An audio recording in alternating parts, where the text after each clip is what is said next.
It was a Sunday game, kind of getting chippy back and forth. Dude, you're throwing pretty hard today. And I was like, yeah, I mean, I feel good. No, like, you're throwing really hard, like hit 105. And I was like, I thought you were joking with me. I was like, yeah, good one, man, whatever. He's the hardest thrower in the world. How about that fireballer, Ben Joyce? Freshman year tryouts, topping at 65, I think. Tennessee, and they were like, yeah, it's a down year for gear. We got like a duffel bag full of stuff. And it's like, how is this a down year? What is it up year? Going through middle school and high school, I was like, I just want to make the team. I did have those big long-term goals, but I tried to stay more day by day, pitch by pitch. For someone who's like 16, 17 years old, what do you think is your best advice, as simply as you can put it, gain velocity in the order? Yeah, I think for me, it's... Hi, man. How you doing? Doing good. Thanks for having me out. Yeah, so why don't you, let's get right into it. Tell us a little bit about your background for people who don't really know. Yeah, so I'm born in Knoxville, Tennessee, have an identical twin. He's playing in Tennessee right now. So growing up, we kind of played every sport, just tried everything out, fell in love with baseball, probably age of 3. Just kind of stuck with that. We were always really undersized, especially middle and high school. We were one of the smaller kids in our class. So went through Farragut Middle and High School. It's a pretty big baseball program in Tennessee. Didn't really have many offers out of high school, so we ended up at a junior college, Walter State Community College. And we hit a pretty big growth spurt, about 8 inches in a year. So that was kind of when we saw a big velo jump. And then after 2 years there, committed to Tennessee. Played there for 2 years, which was awesome because we were lifelong Tennessee fans. So it was cool to end up there. And then got drafted this past year by the Angels in the 3rd round. So you guys hit the growth spurt like the same time? Yeah, it was weird. We would always be like, I'd be taller than him by like an inch, and then he'd be catch up, but it was always pretty much the exact same. We'd hit the growth spurt and gain weight and everything at the same time. That's actually kind of cool. You always have a throwing partner. Yeah, no, it was always me and him trying to blow each other up so you could throw harder, but. Yeah, it was good. Always have someone to compete with, which was awesome. Is your family pretty athletic? Like, you have an athletic background? Yeah, my dad, my parents are from Pittsburgh, so he was a big hockey guy, which I never really got into hockey, but I always loved watching it. And he's big golf, played baseball, football, kind of everything growing up. So yeah, they're a pretty athletic family. I know you get this question all the time, but the velo transformation, right? From like, what was it from like 8th grade on, if you remember? Because you said you hit that spike. So what were you like in middle school then from there? Yeah, I'm not exactly sure how hard I threw in middle school, but it was not very hard. I know my freshman year tryouts, which I guess was right after 8th grade, I was topping at 65, I think. Whoa. So I mean, I kind of just made the team just because we were always there working out, and he was like, I'm sure they'll eventually gain a little bit there. But I had a bunch of growth plate issues in high school, elbow, shoulder, so I couldn't throw as much. My sophomore year, I probably threw like mid 70s. Junior year, like low 80s, touching 85.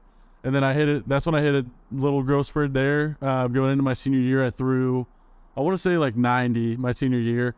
And then the summer after, I hit 95. So it kind of slowly came up throughout high school. Would you consider yourself a good athlete, or were you a good athlete, or did it happen from that growth spurt? I think it happened from that growth spurt. We were always pretty good athletes, but I was never like anything crazy. Like, I was kind of one of those kids that was just kind of like average, like middle of the pack athletically. And then that growth spurt was really when I saw a big jump and everything. That's so. And then did your brother get the velo jump at the same time? And was there a big difference then, or were you still pretty neck and neck? Yeah, we were neck and neck. I think we were both low to mid 90s going into Walter State. And then so he pitched his freshman year and ended up having to get Tommy John his sophomore year. So he didn't throw that year, and that was kind of when I saw that extra jump up to like 100, 101. So I guess that's when I kind of went up a little bit, and then so he came back from Tommy John. He's like up to 98 or 99 now, so he's throwing hard too. When was the first time, if you remember, that you hit 100? It was my sophomore year, my second year at Walter State, in a scrimmage in the winter. It was like January, right before the season. I remember I was throwing, and I saw my coach. We would always have a guy with a radar gun, like the JUCO, like old radar gun. And then my coach came back. I saw him bring his phone out and video it. I was like, that's weird. I've never seen him do that before. And he just sent me a video after, and the kid was like, I threw it, and 100 popped up, and the kid was like, oh my gosh, 100. So that was the first time I had. So were you like high 90s at that point? But you never. Yeah, because that was so my freshman year at Walter State. I didn't pitch at all. I had another growth plate issue thing. I just had to wait for those growth plates to close. It was kind of the end of my growth spurt. And then, so the scrimmages leading up to that, I was like mid 90s, touching 98, then 99, and then I finally hit 100 after that. Dude, that's so cool. And then obviously 105 from there. So I'll step back a little bit. So what do you think really got you from like 90 to 95, and then we could talk about other, but I feel like that's even crazier. But 90 to 95, what was the biggest thing you think got you? I think for me, well, I always took nutrition and working out super seriously, but I think I finally started to see those results as I grew into my body a little bit. So I mean, we started working out in 6th grade, like every day. We'd come in Friday nights, like we'd miss football games. Me and my brother would just go work out. Saturday mornings we'd get up at 7, and when we couldn't drive, we'd make my parents take us to the field and work out. So it was always trying to get stronger and get that edge, and I think that's when we really kind of saw it pay off, was just growing into our bodies and finally gaining that strength. Do you have like a mentor or like a pitching coach growing up? We were kind of winging it. I mean, our high school coach was really good at developing pitchers and just developing athletes in general. We went to Luke Hochaver. He pitched for the Royals. His dad is in Knoxville. He does pitching lessons. Growing up, we'd go to him. That was kind of more like a middle school thing, just kind of learning how to pitch. But other than that, it was kind of just we were looking up videos and trying to find workouts, like crazy workouts that people were doing to try to get stronger, throw harder, all that stuff. So it was kind of just winging it and trying to find our own way into it. So I remember watching your Tread interview with Ben, and obviously Ben is like a genius when it comes to pitching and stuff like that. He understands mechanics and then that velo transformation way more than I do, like from the biomechanical level. But like for someone who's like 16, 17 years old, what do you think is your best advice to like just as simply as you can put it, gain velocity in their order? Yeah, I think for me, it's you just have to realize there's not a one stop fix all thing. You got to keep putting in the work every day, and it's just not on the field, not only working out, which you got to take that super seriously, but I think the off the field stuff like sleep, nutrition, just priming your body for the nutrition and recovery that it needs to be able to do that day in and day out. And I think for me, the biggest thing I saw was just trying to throw hard every day, just playing catch. I mean, in high school, you're playing 36, 40 games a year. It's not anything crazy, so I don't see any reason why you can't just let it rip every day. And that's how I learned to throw hard, was just throwing hard. So I think that's what I would say. Yeah, that's so cool. So, and then flash forward a little bit. So you're at Tennessee. What was that like when you first got like the offer from Tennessee and you're like, oh, I'm gonna be a Volt? Yeah, it was a dream come true. I mean, I grew up going to Tennessee baseball camps and Tennessee football games, and I lived 15, 20 minutes from campus, so I was always over there.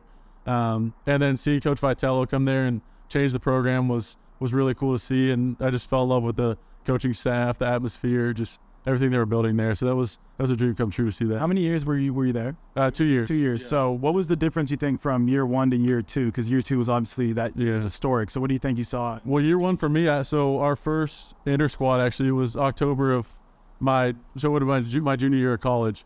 I tore my UCL, so I had to get Tommy John. I didn't pitch for a year. I think my first outing after that was August of my senior year. That 5-month period when I was just training with our strength coach and our athletic trainer, just trying to build that back up, I think was when I saw like a big shift mentally and physically to go out and what happened last year was what I'm doing right now. Yeah. And then what was it like when the season kind of started and your name started like picking up some traction, and probably all the dudes at Tennessee were like, oh, we know like Ben's going to make some noise, but once the public knew, like what was it kind of seeing like the progression of the year, how you started to pick up, momentum? What was that kind of from like, even on social media, what was that like from your perspective? Well, it was crazy. I was actually telling someone the other day, I think before the season, like I wasn't really big on Instagram. I had like 1,500 followers. Like I would just post every now and then like something funny. And then I threw that my first game, I think I hit 103.5 or something. I think I got like 20,000 followers in 2 days or 3 days. Yeah. And it was like, this is just too much. I had to turn off all my notifications and everything. But it was pretty cool to like, Andrew McCutcheon tweeted at me, like people I looked up to. I was a Pirates fan growing up. So people I looked up to my whole life tweeting at me, and noticing that stuff was pretty crazy. Yeah.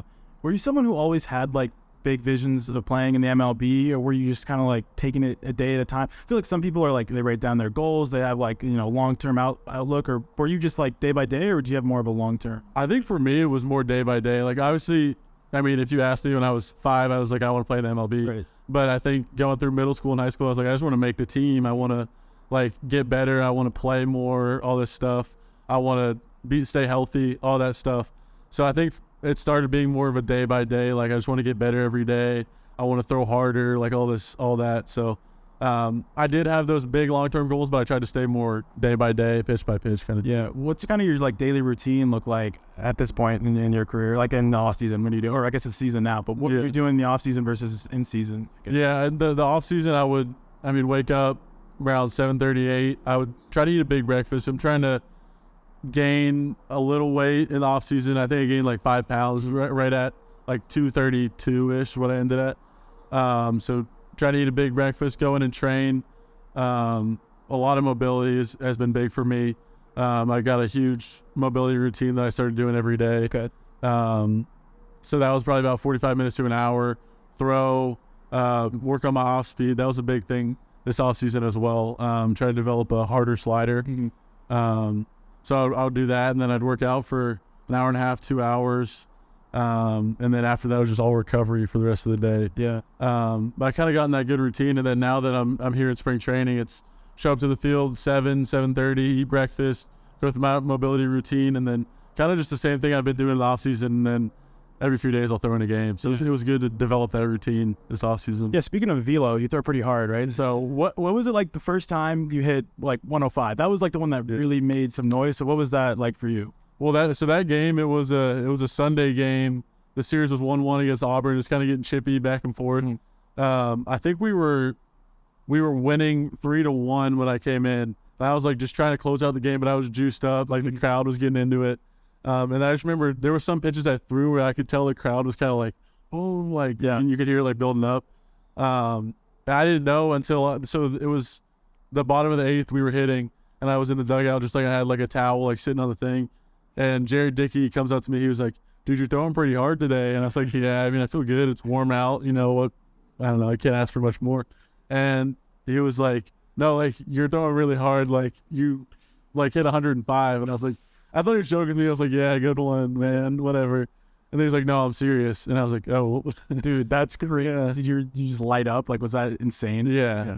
And then, I think I did it like a few more times, like once at Mississippi State or something. Yeah. But just that first time was crazy. It kind of was a surreal feeling for sure. Yeah. Are there some pitches where you just let it eat and you're just like, oh, it just feels different? Like, do you feel your body sequence better, or is it just like, I don't know, does this just happen? Yeah, I'd say it's like sequencing. Like I can tell when everything's timed up, like the arm swing, everything, where my foot strike and all that. I can just tell when it feels right, and then it just comes out. Yeah, it just feels hard. Yeah. What's your slider at right now? What are you even working? Like 91 to 94, and then I'm throwing a sweeper at like low 80s. Okay, so is it like a bullet slider you're working? Yeah. Is that the one you're working on trying to gain velocity on that? Yeah, because in college I just threw a fastball and then the sweeper, so it was a huge difference. And when I got to pro ball, people were just automatic taking the sweeper, so I wanted something kind of in between there. Okay. Yeah. And then what's your pitch mix look like right now? Yeah, so it's 4-seam fastball, cutter, slider, like a harder slider,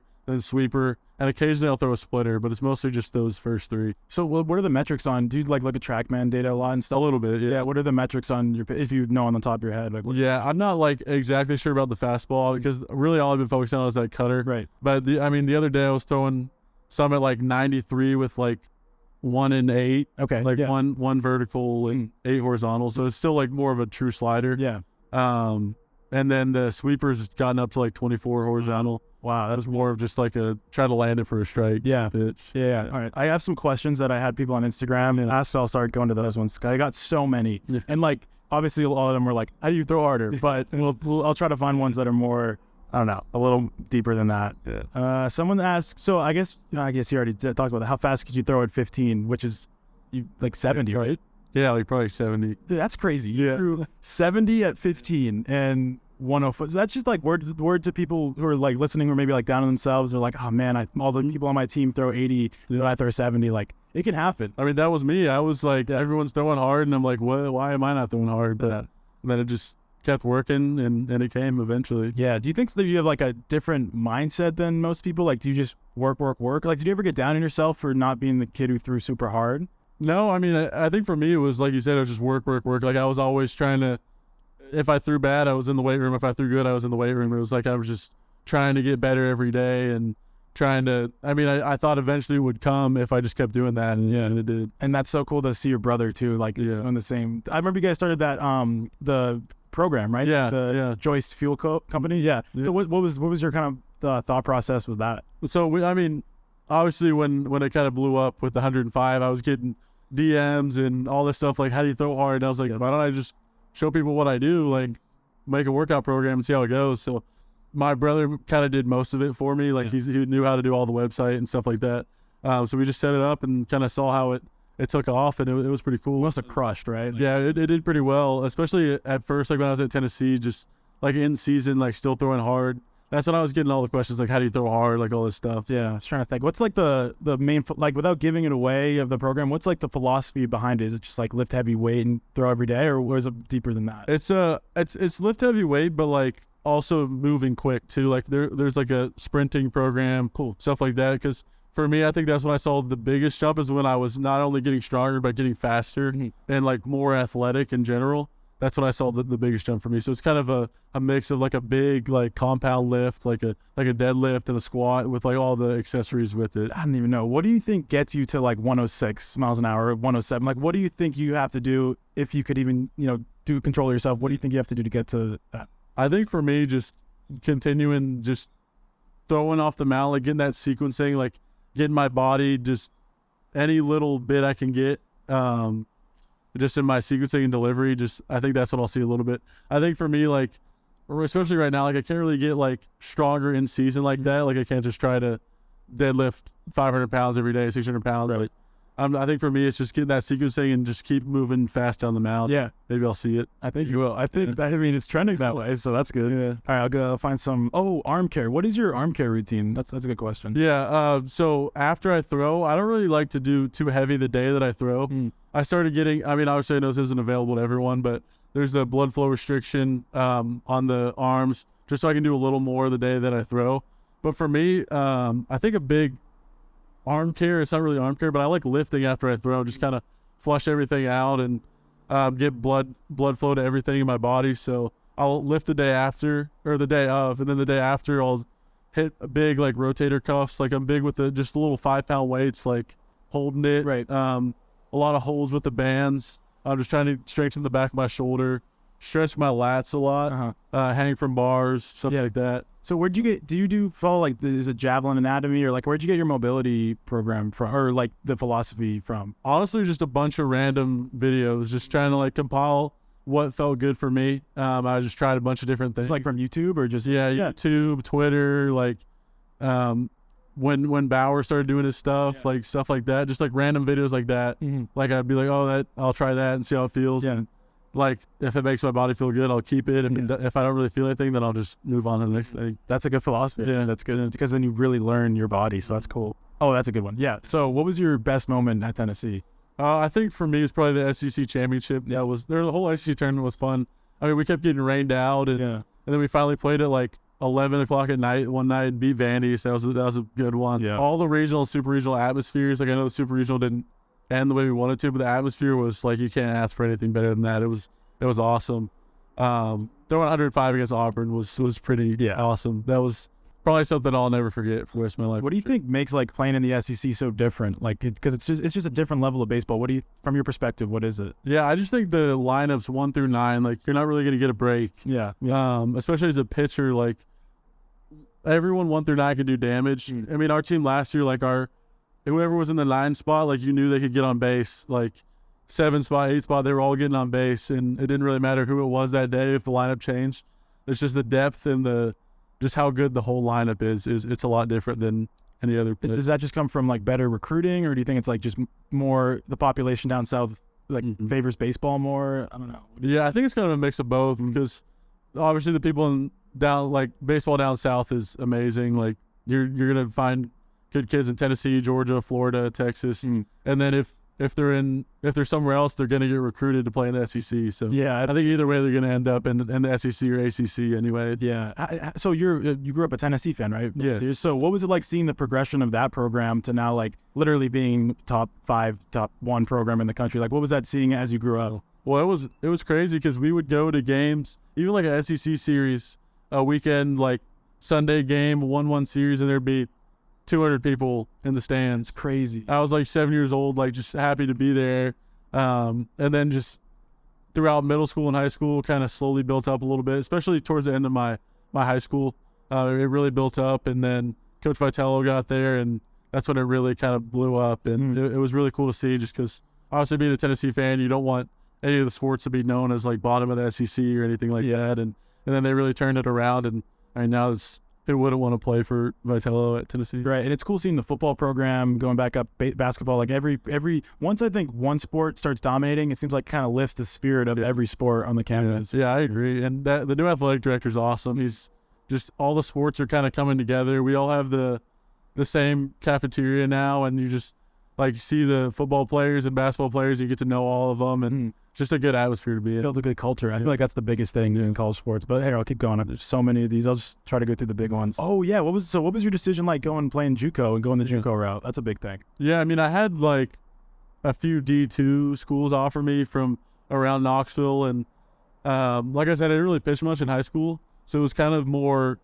like JUCOs and D2s, and I felt like I was hitting a growth spurt. Like I felt like I was obviously growing a little bit more, and I was like, if I just get those 2 years to really develop and grow into my body, like who knows what could happen. And just, I knew like I would obviously keep my work ethic there, and just try to see what could happen. I heard good stories about everyone going to junior colleges and ended up at 4-year school. So it was kind of like, just use those 2 years to develop as much as I can and see where it ends up. So you think JUCO, for someone in a high school, when do you think JUCO is a good decision for them? Like, you know what I mean? Yeah, I mean, I think if you want to play, like you can go to a D1 and sit out for a year or whatever.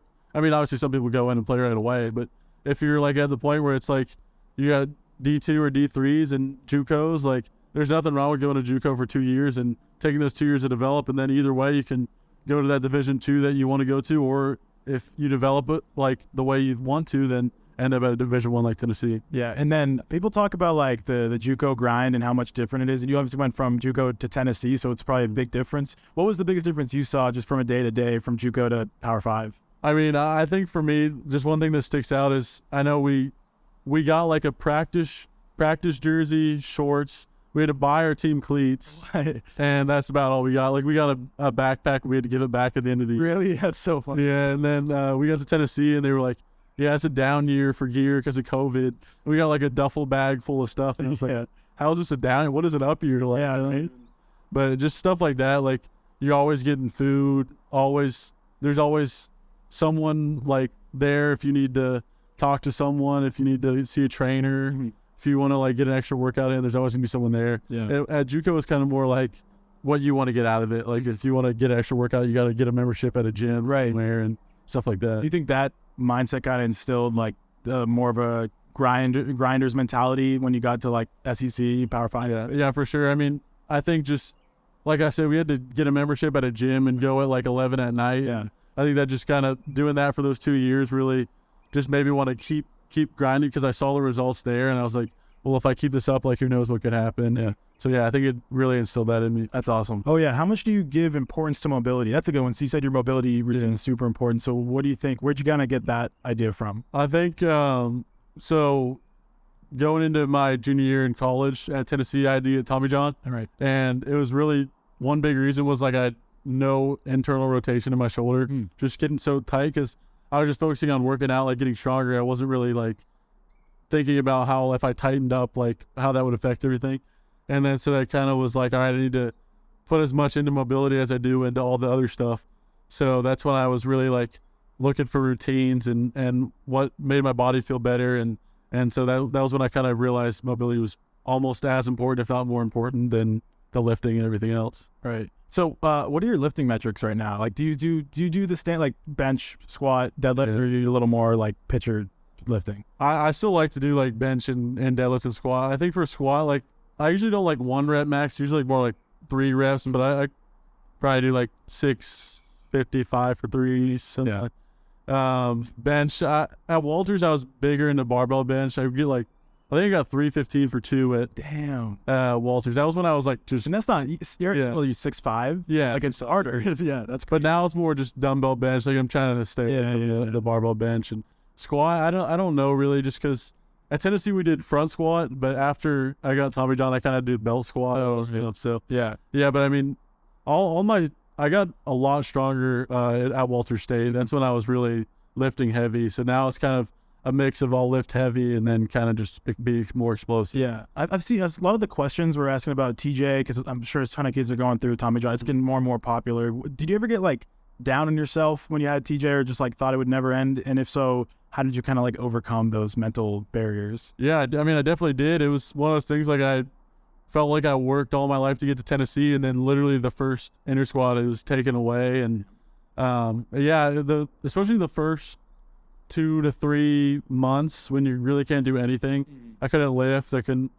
I mean, obviously, I tried to sneak out and do like leg press. Right. But I wasn't really supposed to do any of that. And it was tough. Like just showing up to practice every day, watching everyone go out there and pitch and like enjoy being on the team. It just kind of makes you feel like you're on your own island by yourself. And but once you just learn that it's gonna get better and you're gonna get through it, and the only thing you can really do is just try to get as much out of it as you can. So I think for me it was definitely tough, but I learned a lot, and it makes you appreciate every time you get to go out there and pitch even more. That's a big thing, I think, is like getting sidelined for that long, it really makes you want to get back in the game. Then when you're in the game, you cherish it more, I feel like, than you would without it. That's something I noticed back when I would get hurt. But a lot of people are asking about like the recruiting process. We sort of talked about that with JUCO, but what is your take on like I guess we kind of know, but just to put in different words, on the D1 or bust like mindset, what's your kind of like take on that? Yeah, my idea is like if you can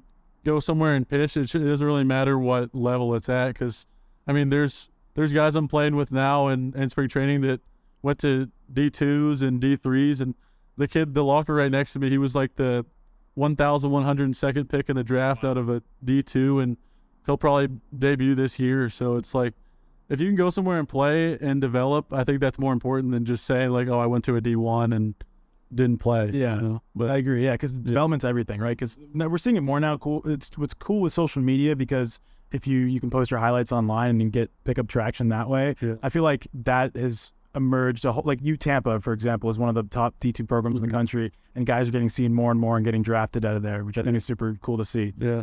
And I feel like you can't really develop unless you're actually playing. Like, right. You can do all the practice stuff, but the game situation is just so much different, and you're going to have good competition at any level. So there's nothing wrong with going to a D2 or D3 or JUCO and playing and developing and getting those game situations. Yeah. All right. I have a few more questions to wrap it up. Do you ever think about like long-term, I know your career just started, but like long-term, if you could look back in your career, what would success kind of mean to you? Yeah, I think for me, I want to just stick in the major leagues as long as I can. I have big dreams. Like I want to get rookie of the year, like all the like reliever of the year, all that stuff. But for me, it's like just knowing I went out there and gave it everything. And every day I just came in and tried to get better every day, whether it's a good outing or a bad outing, get what I can from it and just keep getting better and make an impact on people off the field too. I think for me, that's almost more important. Yeah. And cool. So I got one more. So we have so many kids who are like 15, 16, 17. That's kind of the reason I started this podcast, was because like I was thinking, what would my 15-year-old self, like playing baseball, trying to develop, what I want to see and hear.